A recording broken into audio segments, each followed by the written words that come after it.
ಎಲ್ಲರಿಗೂ ನಮಸ್ಕಾರ. ಇಂದು 5ನೇ ದಿನ ಯೂನಿಫಾರ್ಮ್ ಚಾಲೆಂಜ್ ಅಂತ ಫಾರ್ ಪೊಲೀಸ್ ಕಾನ್ಸ್ಟೇಬಲ್ ಅಲ್ಲಿ ಏನಂದ್ರೆ ಇವತ್ತು ವಿಜ್ಞಾನಕ್ಕೆ ಸಂಬಂಧಪಟ್ಟ PC ಅಲ್ಲಿ ಯಾವ್ಯಾವ ಕ್ವಶನ್ಸ್ ಅನ್ನ ರೈಸ್ ಆಗ್ತಾವ ಅಂತ ನೋಡೋಣ.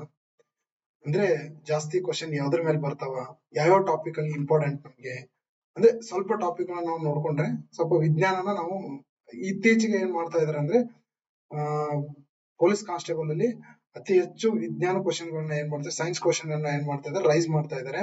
ಮತ್ತೆ ಅದ್ರೊಳಗೆ ಡೀಪ್ ಡೆಪ್ತ್ ಆಗಿ ಏನ್ ಮಾಡ್ತಾ ಇದಾರೆ, ಕೇಳ್ತಾ ಇದಾರೆ. ಸೊ ಹಂಗಾಗಿ ಸ್ವಲ್ಪ ನಾವೇನ್ ಮಾಡೋಣ, ಯಾವ್ಯಾವ್ದ್ರ ಮೇಲೆ ಕಾನ್ಸಂಟ್ರೇಷನ್ ಮಾಡ್ಬೇಕು ಅಂದ್ರೆ ಸ್ವಲ್ಪ ನೋಡ್ಕೋಬೇಕಂತ ಅಂದ್ರೆ ಜೀವಶಾಸ್ತ್ರ ನೋಡ್ರಿ. ಫಸ್ಟ್ ಬಯಾಲಜಿ ಬಂದಾಗ ನಾವೇನ್ ಮಾಡ್ತೀವಿ ಅಂದ್ರೆ ಜೀವಕೋಶಗಳ ಬಗ್ಗೆ ನೋಡ್ಕೋಬೇಕು, ಹೌದಾ? ಜೀವಕೋಶಗಳ ಬಗ್ಗೆ, ಆಮೇಲೆ ಮಾನವನ ದೇಹದ ಅಂಗಾಂಗಗಳ ಬಗ್ಗೆ, ಹೌದಾ? ಅಂಗಗಳ ಬಗ್ಗೆ ನೋಡ್ಕೋಬೇಕು. ನೆಕ್ಸ್ಟ್ ರಕ್ತ ಮತ್ತು ರಕ್ತ ಸಂಚಲನದ ಬಗ್ಗೆ, ಹೌದಾ? ಹೃದಯದಿಂದ ರಕ್ತ ಪರಿಚಲನೆ ಆಗುತ್ತದೆ, ಹೌದಾ? ಆಮೇಲೆ ನೆಕ್ಸ್ಟ್ ಬ್ಲಡ್ ಗ್ರೂಪ್ಸ್, ಇದ್ರ ಬಗ್ಗೆ ನೋಡ್ಕೋಬೇಕು. ಆಮೇಲೆ ಪೋಷಕಾಂಶ ಮತ್ತು ವಿಟಮಿನ್ಗಳು, ಹೌದಾ? ವಿಟಮಿನ್ಸ್ ಬಗ್ಗೆ ಕ್ವಶನ್ಸ್ ಬಂದೇ ಬರ್ತಾವ. D vitamins, A vitamins, C vitamins. Vitamins ಇಂದ ಯಾವ ರೋಗ ಬರಬಹುದು, ಯಾವ್ದು ವಿಟಮಿನ್ಸ್ ಕಡಿಮೆ ಇದ್ರ ಅಂದ್ರೆ ಯಾವ ರೋಗ ಬರುತ್ತೆ, ಈ ತರ. ಆಮೇಲೆ ರೋಗಗಳು ಮತ್ತು ಅವುಗಳ ಕಾರಣಗಳು, ಹೌದಾ? ಈಗ ಮಲೇರಿಯಾ, ಹೌದಾ? ಆಮೇಲೆ ನೆಕ್ಸ್ಟ್ ಬೇರೆ ಬೇರೆ ಕಾರಣಗಳು, ಅದಕ್ಕೆ ರೀಸನ್ ಏನು ಅಂತ ಇದ್ ಮಾಡ್ಬೋದು. ಇನ್ನು ಅನುವಂಶಿಕತೆ ಅಂದ್ರೆ ಜೆನೆಟಿಕ್ಸ್ ಬಗ್ಗೆನು ಇತ್ತೀಚೆಗೆ ಕ್ವಶನ್ಸ್ ಅನ್ನ ಮಾಡ್ತಾ ಇದಾರೆ, ರೈಸ್ ಮಾಡ್ತಾ ಇದಾರೆ. ನೆಕ್ಸ್ಟ್ ಸಸ್ಯಶಾಸ್ತ್ರ, ಇನ್ನ ಬಾಟ್ನಿ ಒಳಗಡೆ ಬಂದ್ರೆ ದ್ಯುತಿ ಸಂಶ್ಲೇಷಣ ಇಂಪಾರ್ಟೆಂಟ್, ಹೌದಾ? ಪ್ರತಿ ಸಲನು ಕ್ವಶನ್ ಆಗೇ ಆಗುತ್ತೆ. ಆಮೇಲೆ ಸಸ್ಯಗಳು ಭಾಗಗಳು ಮತ್ತು ಅದರ ಕಾರ್ಯಗಳನ್ನ ಕೇಳ್ತಾರ. ಇನ್ನು ಸಸ್ಯದ ಹಾರ್ಮೋನ್ಸ್ಗಳು, ಇನ್ನು ಸಸ್ಯದ ರೋಗಗಳ ಬಗ್ಗೆ ಕೇಳ್ತಾರ. ಆಮೇಲೆ ಇದು ಬೆಳೆ ವಿಜ್ಞಾನದ ಬಗ್ಗೆ, ಹೌದಾ? ಆಮೇಲೆ ನೆಕ್ಸ್ಟ್ ದ್ಯುತಿ ಸಂಶ್ಲೇಷಣೆ ಆಗ್ಲಿ, ಸಸ್ಯದ ಭಾಗಗಳಾಗ್ಲಿ ಅಂದ್ರೆ ಹೇಳಿಕೆಗಳಲ್ಲಿ ಕೇಳ್ಬೋದು. ಆಮೇಲೆ ಆಪ್ಷನ್ಸ್ ಕೊಟ್ಟು ಇದು ಯಾವುದು ಅಲ್ಲ ಅಂತ ಕೊಡ್ಬೋದು, ಇದು ಯಾವುದು ಅಂತ ಕೊಡ್ಬೋದು. ಇನ್ನು ನೆಕ್ಸ್ಟ್ ಪ್ರಾಣಿಶಾಸ್ತ್ರ ಒಳಗಡೆ ಬಂದಾಗ ಜೀರ್ಣಾಂಗ ವ್ಯವಸ್ಥೆ ನೋಡ್ರಿ, ಜೀರ್ಣಾಂಗ ವ್ಯವಸ್ಥೆ, ಆಮೇಲೆ ಉಸಿರಾಟದ ವ್ಯವಸ್ಥೆ, ನರಮಂಡಲ, ಸಂತಾನೋತ್ಪತ್ತಿ, ಹಾರ್ಮೋನ್ಗಳು, ಇದ್ರ ಬಗ್ಗೆನೂ ಏನ್ ಮಾಡ್ತಾನ, ಕ್ವಶನ್ಸ್ ಅನ್ನ ಜಾಸ್ತಿ ಮಾಡ್ತಾನ, ಹೌದಾ? ಜೀರ್ಣಾಂಗ ವ್ಯವಸ್ಥೆ, ನರಮಂಡಲದಲ್ಲಿ ಸಂತಾನೋತ್ಪತ್ತಿ ಯಾವ ತರ, ಸೆಕ್ಷುವಲ್ ರಿಪ್ರೊಡಕ್ಷನ್ ಯಾವ ತರ ಇದಾಗುತ್ತಾ, ಆಮೇಲೆ ಹಾರ್ಮೋನ್ಸ್ ಗಳ ಬಗ್ಗೆ, ಹೌದಾ? ಇದ್ರ ಬಗ್ಗೆ ಏನ ಮಾಡ್ತಾನ, ಪ್ರಾಣಿಶಾಸ್ತ್ರ ಒಳಗಡೆ ಕೇಳ್ತಾನ. ಇನ್ನ ಭೌತಶಾಸ್ತ್ರ ನಾವು ಫಿಸಿಕ್ಸ್ ಕ್ವಶನ್ಸ್ ನೋಡ್ಬೇಕಾದ್ರೆ ಚಲನೆ ಮತ್ತು ವೇಗಗಳಲ್ಲಿ ಕೇಳ್ತಾನ. ಆಮೇಲೆ ಬಲ ಮತ್ತು ಗುರುತ್ವಾಕರ್ಷಣೆ, ಹೌದಾ? ಬಲ ಮತ್ತು ಗುರುತ್ವಾಕರ್ಷಣೆ, ಆಮೇಲೆ ಶಕ್ತಿ ಮತ್ತು ಸಾಮರ್ಥ್ಯದ ಬಗ್ಗೆ ಒಂದು ಕ್ಯಾಲ್ಕುಲೇಷನ್ ಕೊಟ್ಟು ಈ ತರ ವೇಗ ಮತ್ತು ಚಲನದ ಹಿಂಗ್ ಇದೇ ಇರುತ್ತೆ ಅಥವಾ ಹಿಂಗ್ ಇದೆ ಅಂತ ಕೊಡ್ಬೋದು ಕ್ಯಾಲ್ಕುಲೇಷನ್ ಕೊಟ್ಟು. ಬೆಳಕು ಮತ್ತು ಕನ್ನಡಿಗಳು, ಹೌದಾ? ಆಮೇಲೆ ಧ್ವನಿ ಮತ್ತು ತರಂಗಗಳ ಧ್ವನಿದ ಡೆಸಿಬಲ್ ಕೇಳ್ತಾನ. ಆಮೇಲೆ ವಿದ್ಯುತ್ ಮತ್ತು ಕಾಂತೀಯತೆ, ಹೌದಾ? ಫಿಸಿಕ್ಸ್ ಒಳಗ ಅತಿ ಹೆಚ್ಚು ಕ್ವಶನ್ಸ್ ರೈಸ್ ಆಗ್ತಾವ. ಅಂದ್ರೆ ಫಿಸಿಕ್ಸ್ ಒಳಗ ಕ್ಯಾಲ್ಕುಲೇಷನ್ ಇರ್ಬೋದು. ಆಮೇಲೆ ನೆಕ್ಸ್ಟ್ ಕೆಲಸ ಮತ್ತು ಸಾಮರ್ಥ್ಯ ಬಗ್ಗೆ ಇರ್ಬೋದು. ಕನ್ನಡಿಗಳ ಬಗ್ಗೆ ಅಂದ್ರೆ ಕಾನ್ವೆಕ್ಸ್ ಲೆನ್ಸ್ ಬಗ್ಗೆ ಕೇಳ್ಬೋದು. ಒಂದು ಉದಾಹರಣೆ ಕೊಟ್ಟು ಇದಕ್ಕೆ ಯಾವುದು ಇದಕ್ಕೆ ಸೂಟೇಬಲ್ ಇದೆ ಅಂತ ಕೇಳ್ಬೋದು. ಸೊ ಹಂಗಾಗಿ ಆಮೇಲೆ ಕನ್ನಡಿಗಳ ಬಗ್ಗೆ ಕೇಳಿದಾಗ ಈಗ ವೆಹಿಕಲ್ ಮಿರರ್ ಗಳ ಬಗ್ಗೆ ಕೇಳ್ಬೋದು. ಆಮೇಲೆ ನೆಕ್ಸ್ಟ್ ಒಂದು ಯಾವ ಹಲ್ಲನ್ನ ಡಾಕ್ಟರ್ ಚೆಕ್ ಮಾಡುವಾಗ ಯಾವ್ದ್ರ ಬಗ್ಗೆ ಕೇಳ್ಬೋದು, ಯಾವ ಮಿರರ್ ಅನ್ನ ಯೂಸ್ ಮಾಡ್ತಾರ ಅಂತ ಕೇಳ್ಬೋದು. ಇನ್ನ ನೆಕ್ಸ್ಟ್ ರಾಸಾಯನಿಕ ಅಂದ್ರೆ ಕೆಮಿಸ್ಟ್ರಿ ಒಳಗೆ ಏನ್ ಕೇಳ್ತಾನ, ಪರಮಾಣು ಮತ್ತು ಅಣುಗಳ ಬಗ್ಗೆ ಕೇಳ್ತಾನ. ಮೂಲ ಧಾತು ಮತ್ತು ಸಂಯುಕ್ತ ಒಳಗೆ ನಾವು ನೋಡ್ಕೋಬೇಕು. ಆಮ್ಲ ಮತ್ತು ಕ್ಷಾರ ಮತ್ತು ಲವಣಗಳ ಬಗ್ಗೆ. ಆಮೇಲೆ pH ಮೌಲ್ಯದ, ರಾಸಾಯನಿಕ ಕ್ರಿಯೆಗಳು, ದೈನಂದಿನ ಜೀವನದಲ್ಲಿ ರಾಸಾಯನಿಕ ಶಾಸ್ತ್ರ, ಹೌದಾ? ಇಷ್ಟು ನಾವ್ ಏನ್ ಮಾಡ್ತೀವಿ ಅಂದ್ರೆ ಈ ಕೆಮಿಸ್ಟ್ರಿಯಲ್ಲಿ ನಾವ್ ಏನ್ ಮಾಡ್ತೀವಿ ನೋಡ್ಕೋತೀವಿ.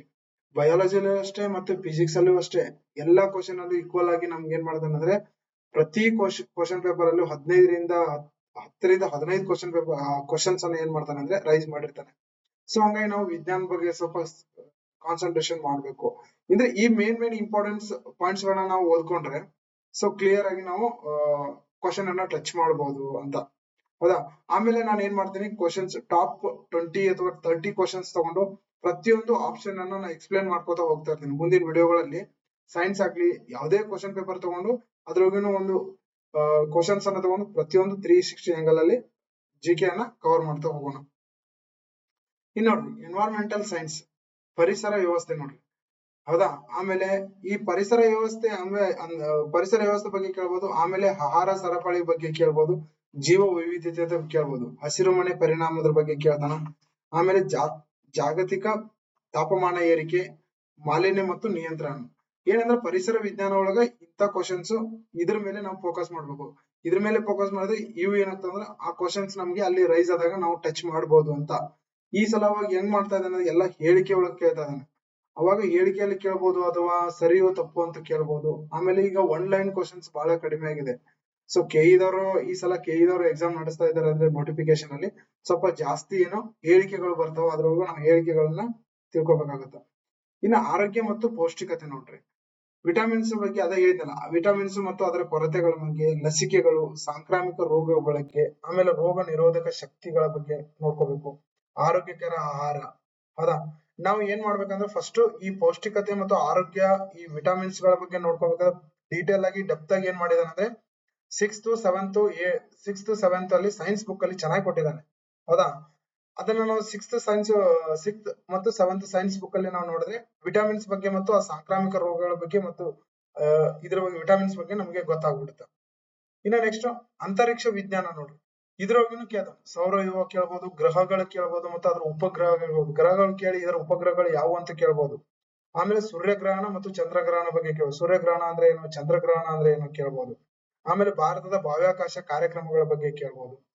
ಹೌದಾ, ಇವು ಮೇನ್ ಇಂಪಾರ್ಟೆಂಟ್. ಇತ್ತೀಚೆಗೆ ಬಾಹ್ಯಾಕಾಶಕ್ಕೆ ಹೋದವರು, ಹೌದಾ, ಅಲ್ಲಿ ನಡ್ತಕ್ಕಂಥ ಪ್ರೋಗ್ರಾಮ್ಸ್ ಏನೇನ್ ಆಗಿದೆ ಅದ್ರ ಬಗ್ಗೆ ಕರೆಂಟ್ ಅಫೇರ್ಸ್ ರಿಲೇಟೆಡ್ ಏನ್ ಮಾಡೋದು ಕೇಳ್ಬೋದು. ಇಸ್ರೋ ಪ್ರಮುಖ ಮಿಷನ್ಗಳು ಯಾವುದು, ಭೂಮಿಯ ಏಕೈಕ ಉಪಗ್ರಹ, ಹೌದಾ, ಇವೆಲ್ಲ ಕ್ವಶನ್ಸ್ ರೈಸ್ ಆಗಿರೋದು.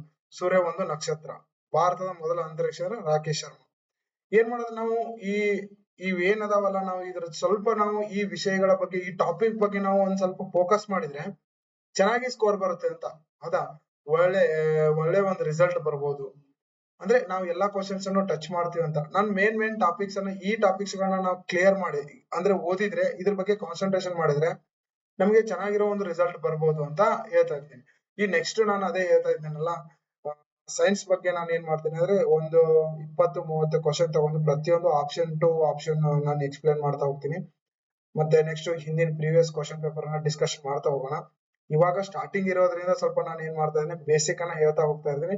ಸೊ ನಾನು ಇವಾಗ first time YouTube channel open ಮಾಡಿ ಹೇಳ್ತಾ ಇರೋದಲ್ಲ, ಸೊ ಹಂಗಾಗಿ ಐಡಿಯಾಸ್ ಗೊತ್ತಿರಲ್ಲ, ಏನು ಐಡಿಯಾಸ್ ಜಾಸ್ತಿ ಅಷ್ಟೊಂದು ಗೊತ್ತಿರಲ್ಲ. ಸೊ ಹಂಗಾಗಿ ಪ್ರತಿಯೊಂದನ್ನು ಕಲಿತಾ ಹೋಗ್ಬೇಕಾಗತ್ತ. ನೆಕ್ಸ್ಟ್ ಪರಿಸರ ವಿಜ್ಞಾನ ನೋಡ್ರಿ, ಓಜೋನ್ ಪದರ ಅಲ್ಟ್ರಾವೈಲೆಟ್ ಕಿರಣಗಳನ್ನ ರಕ್ಷಿಸುತ್ತದೆ. ಆಮೇಲೆ ಇದ್ರ ಬಗ್ಗೆ ಓಜೋನ್ ಪದರ ಬಗ್ಗೆ, ಅದರ ಲೇಯರ್ಸ್ ಬಗ್ಗೆ, ಎಷ್ಟು ಲೇಯರ್ಸ್ ಇದಾವೆ, ಪ್ರತಿಯೊಂದು ಲೇಯರ್ಸ್ ಬಗ್ಗೆ ಅದರ ಕಾರ್ಯಗಳನ್ನ ಕೇಳ್ತಾನ, ಅದ್ರ ಫಂಕ್ಷನ್ಸ್ ಅನ್ನ ಹೇಳ್ತಾನ. ಜಾಗತಿಕ ತಾಪಮಾನ ಏರಿಕೆ, ಗ್ಲೋಬಲ್ ವಾರ್ಮಿಂಗ್ ಆಗ್ಲಿ, ಆಮೇಲೆ ಅರಣ್ಯ ನಾಶ, ಪರಿಸರ ಸಮತೋಲನ ಹಾಳು ಮಾಡುವುದು. ಮತ್ತೆ ಆಮೇಲೆ ನೆಕ್ಸ್ಟ್ ನೋಡ್ರಿ, ಪರಿಸರ ಮೂಲಭೂತ ಪರಿಕಲ್ಪನೆಗಳು ನೋಡ್ರಿ. ಪರಿಸರ ಅಂದ್ರೆ ಏನೋ ಎನ್ವೈರನ್ಮೆಂಟ್, ಒಂದು ಜೀವಿ ಮತ್ತು ಅದರ ಸುತ್ತಮುತ್ತಲ ಭೌತಿಕ ಮತ್ತು ಅಂಶಗಳ ಸಮೂಹ. ಪರಿಸರ ವ್ಯವಸ್ಥೆ ಬಗ್ಗೆ ಕೇಳ್ಬೋದು. ಆಮೇಲೆ ಜೀವಿಗಳು, ಪರಿಸರ ಕೇಳ್ಬೋದು. ಜೈವಿಕ ಅಂಶಗಳು, ಹೌದಾ, ಆಮೇಲೆ ಜೈವಿಕ ಅಂಶಗಳ ಬಗ್ಗೆ ಗಾಳಿ, ನೀರು, ಇದೆಲ್ಲ ನಮ್ಗೆ ಗೊತ್ತಿರೋದಂತೆ ಪರಿಕಲ್ಪನೆಗಳು ಅಂದ್ರ. ಇನ್ನ ಆಹಾರ ಸರಪಳಿ ಮತ್ತು ಆಹಾರ ಜಾಲ ಬಗ್ಗೆ ನೆಕ್ಸ್ಟ್, ಹೌದಾ, ಇದು ಪ್ರಾಥಮಿಕ ಗ್ರಾಹಕ, ದ್ವಿತೀಯ ಅವಘಟಕಗಳು ಅಂದ್ರೆ ಏನ್ ಕೇಳ್ತಾನಂದ್ರ, ಈ ಪ್ರಾಣಿಯಿಂದ ಈ ಪ್ರಾಣಿಗಿಂದ ಅಂದ್ರೆ ಸಸ್ಯಾಹಾರಿಗಳಿಂದ ದ್ವಿತೀಯ ಸಸ್ಯಾಹಾರಿಗಳ ಪ್ರಾಣಿ ಏನೋ ಮಾಂಸಾಹಾರಿಗಳು, ಈ ಬಗ್ಗೆನು ಕೇಳ್ಬೋದು. ನೆಕ್ಸ್ಟ್ ಜೀವ ವೈವಿಧ್ಯತೆ, ಬಯೋಡೈವರ್ಸಿಟಿ, ಪಕ್ಕಾ ಕ್ವಶನ್ಸ್ ಇಲ್ಲಿ ಬರ್ತಾವ. ಹೌದಾ, ಜನ್ಯ ವೈವಿಧ್ಯತೆ, ಜೆನೆಟಿಕ್ಸ್ ಡೈವರ್ಸಿಟಿ, ಆಮೇಲೆ ಪ್ರತಿಭೆ, ಇದು ಸ್ಪೀಶೀಸ್ ಆಫ್ ಡೈವರ್ಸಿಟಿ, ಆಮೇಲೆ ಪರಿಸರ ವ್ಯವಸ್ಥೆ ಮತ್ತು ವೈವಿಧ್ಯತೆಗಳು, ಎಕೋಸಿಸ್ಟಮ್ ಆಫ್ ಡೈವರ್ಸಿಟಿ. ಕ್ವಶನ್ ಇಲ್ಲೂ ಪಕ್ಕಾ ಆಗತ್ತ, ಅಂದ್ರ ಇದ್ರ ಮೇಲೂ ಕ್ವಶನ್ ಕೇಳ್ತಾನ. ನೆಕ್ಸ್ಟ್ ಜೀವ ವೈವಿಧ್ಯತೆ ಹಾಟ್ಸ್ಪಾಟ್ಗಳು, ವೆಸ್ಟರ್ನ್ ಘಾಟ್ಸ್ ಮತ್ತು ಈಸ್ಟರ್ನ್ ಹಿಮಾಲಯನ್ಸ್, ಇದ್ರೊಳಗೂ ಕ್ವಶನ್ಸ್ ಏನ್ ಮಾಡ್ತಾನ, ರೈಸ್ ಮಾಡ್ತಾನ. ಇನ್ನ ಸಂರಕ್ಷಿತ ಪ್ರದೇಶಗಳು ಅಂದ್ರೆ ರಾಷ್ಟ್ರೀಯ ಉದ್ಯಾನವನ, ನ್ಯಾಷನಲ್ ಪಾರ್ಕ್ ಬಗ್ಗೆ ಕೇಳ್ಬೋದು, ವೈಲ್ಡ್ ಲೈಫ್ ಸೆಂಚುರೀಸ್ ಬಗ್ಗೆ ಕೇಳ್ಬೋದು, ಬಯೋಸ್ಪಿಯರ್ಸ್ ಗಳ ಬಗ್ಗೆ ಕೇಳ್ಬೋದು. ಹೌದಾ, ಜೈವ ಮಂಡಲ ಮೀಸಲು ಪ್ರದೇಶ ಅಂದ್ರೆ ನಾವು ಜೈಸ್ಪಿಯರ್, ಇದ್ರೊಳಗೂ ನಾವ್ ಏನ್ ಮಾಡೋದು ಕೇಳ್ತಾನ ಕ್ವಶನ್ಸ್. ಇನ್ನ ನೆಕ್ಸ್ಟ್ ಕರ್ನಾಟಕದ ಪ್ರಮುಖ ರಾಷ್ಟ್ರೀಯ ಉದ್ಯಾನಗಳು, ನಾನು ಇನ್ನೇನು ಹೇಳಿದೆ, ಹೌದಾ, ಜಿಯೋಗ್ರಫಿ ಒಳಗೂ ಬರ್ತಾವ ಬಂಡೀಪು, ಇವು ಏನ್ ಮಾಡೋದು, ಇವು ಪ್ರಮುಖ ರಾಷ್ಟ್ರೀಯ ಉದ್ಯಾನಗಳು. ಇನ್ನ ನೆಕ್ಸ್ಟ್ ಹವಾಮಾನ ಬದಲಾವಣೆ, ಕ್ಲೈಮೇಟ್ ಚೇಂಜಸ್ ಅಂದ್ರೆ ಗೊತ್ತಾಯ್ತು ನಿಮ್ಗೆ, ಏನು ಹಸಿರು ಅನಿಲು ಪರಿಣಾಮಗಳು. ಆಮೇಲೆ ನೆಕ್ಸ್ಟ್ ಅರಣ್ಯ ನಾಶಗಳ ಬಗ್ಗೆ ಕೇಳ್ಬೋದು, ಕೈಗಾರಿಕೆ ಬಗ್ಗೆ ಕೇಳ್ಬೋದು. ಇದ್ರ ಬಗ್ಗೆ ನಾವ್ ಏನ್ ಮಾಡೋದು, ಕ್ಲೈಮೇಟ್ ಚೇಂಜಸ್ ಬಗ್ಗೆನ ನೋಡ್ಕೋಬೇಕು. ಇನ್ನ ನೆಕ್ಸ್ಟ್ ಓಜೋನ್ ಪದರಗಳು ನೋಡ್ರಿ, ಓಜೋನ್ ಪದರ ಅವಾಗ್ಲೇ ಹೇಳಿದೆಲ್ಲ ನಾನು. ಈ ತರ ನಾವು ಒಂದು ಐಡಿಯಾಸ್ ಇತ್ತಂದ್ರೆ ನಾವ್ ಏನ್ ಮಾಡ್ಬೋದು, ಕಲಿಕೆಯಲ್ಲಿ ತಗೋಬಹುದು. ಹೌದಾ, ಇದ್ರ ಬಗ್ಗೆ ನಾವು ಫೋಕಸ್ ಮಾಡಿದ್ರೆ ಚೆನ್ನಾಗಿ ಒಂದು ಸ್ಕೋರ್ ಬರ್ಬೋದು, ಎಲ್ಲಾ ಕ್ವಶನ್ ನಾವು ಟಚ್ ಮಾಡ್ಬೋದು. ಇನ್ನ ಮಾಲಿನ್ಯ, ಪೊಲ್ಯೂಷನ್ಸ್ ನೋಡ್ರಿ, ವಾಯು ಮಾಲಿನ್ಯ, ಜಲ ಮಾಲಿನ್ಯ, ಮಣ್ಣಿನ ಮಾಲಿನ್ಯ, ಶಬ್ದ ಮಾಲಿನ್ಯ ಬಗ್ಗೆನೂ ಕ್ವಶನ್ಸ್ ಅನ್ನ ರೈಸ್ ಮಾಡ್ತಾನ. ಅಂತಾರಾಷ್ಟ್ರೀಯ ಪರಿಸರ ಒಪ್ಪಂದಗಳು ನೋಡ್ರಿ, ಇದ್ರ ಬಗ್ಗೆನೂ ಅರ್ತ್ ಸಬ್ಮಿಟ್, ಕಿಯೋಟೋ ಪ್ರೋಟೋಕಾಲ್, ಹೌದಾ, ಆಮೇಲೆ Paris agreement, convention of biological diversity CBD, ಇದ್ರ ಬಗ್ಗೆನೂ ಕ್ವಶನ್ಸ್ ಅನ್ನ ರೈಸ್ ಮಾಡ್ತಾನೆ.